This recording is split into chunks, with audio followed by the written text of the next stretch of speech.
Nesse momento de construção, que é um momento também de desejo, de encontro, é que eu vou começar a conversar sobre esse módulo, e aí eu já desejo a todos vocês bem-vindos.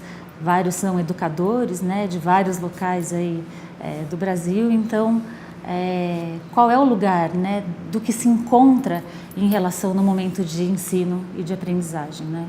No campo inicial da educação, então, tem várias correntes.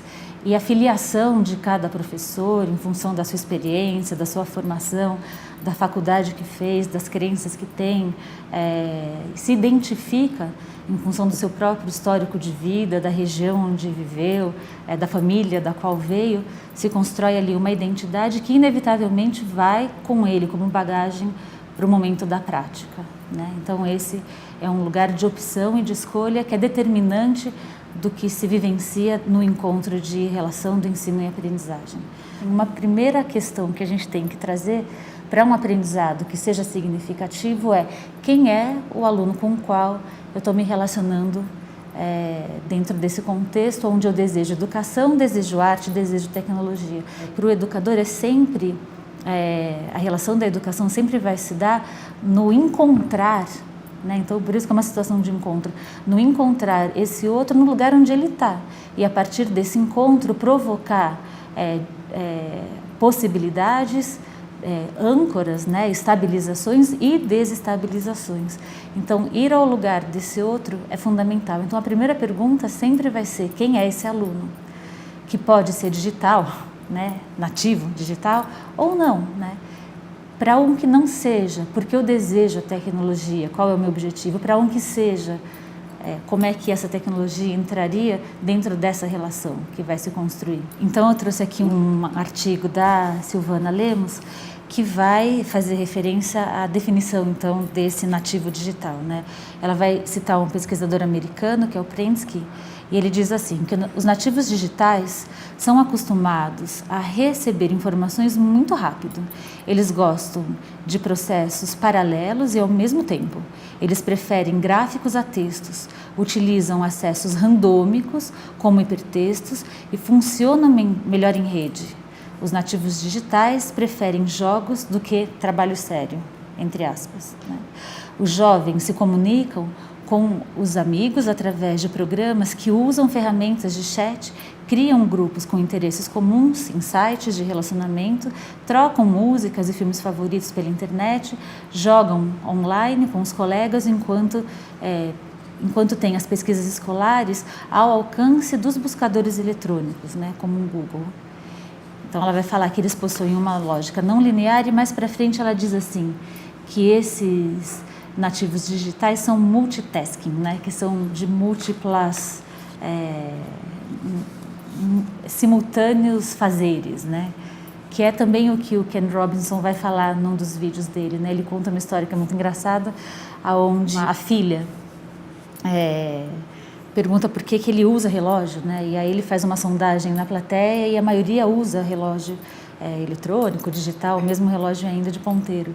E aí ele, numa conversa com a filha, com seus 13, 14 anos, ele pergunta por que vocês, na sua geração, não têm uso, né? Não tem o costume de usar relógio. E ela vai falar, porque com ele eu só consigo fazer uma coisa, né? E a tecnologia, o celular, ele possibilita muitas mais tarefas simultâneas, né?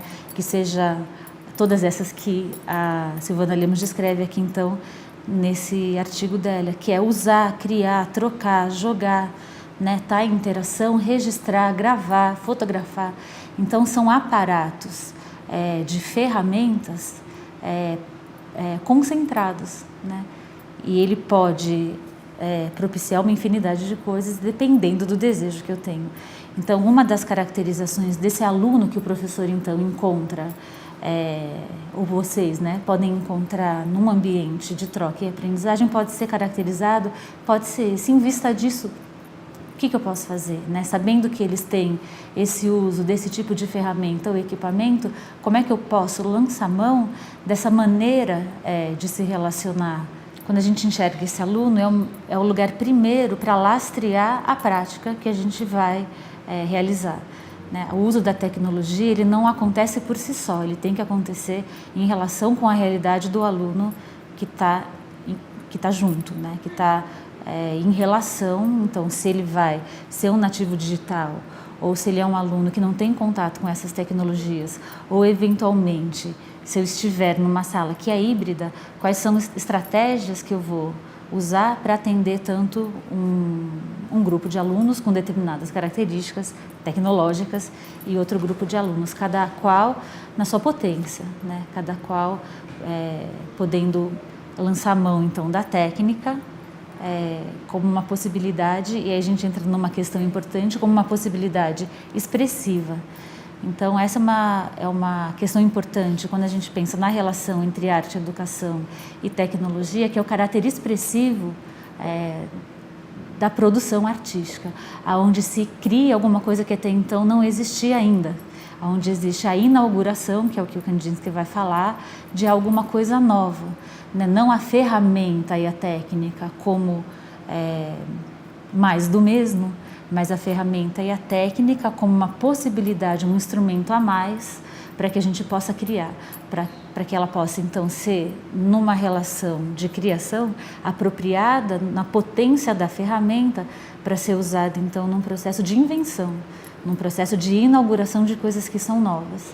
Então, é como se a gente entendesse, né, ou fosse convidado a entender os programas, os sites, a rede, todas as possibilidades de recurso digital, ou que a gente vai chamar então de novas tecnologias, na potência de apropriação para a criação, né? E aí uma coisa interessante primeiro, assim, a gente pode se perguntar quantas anda isso na gente, né? Mas como isso também pode estar presente em outras técnicas, né?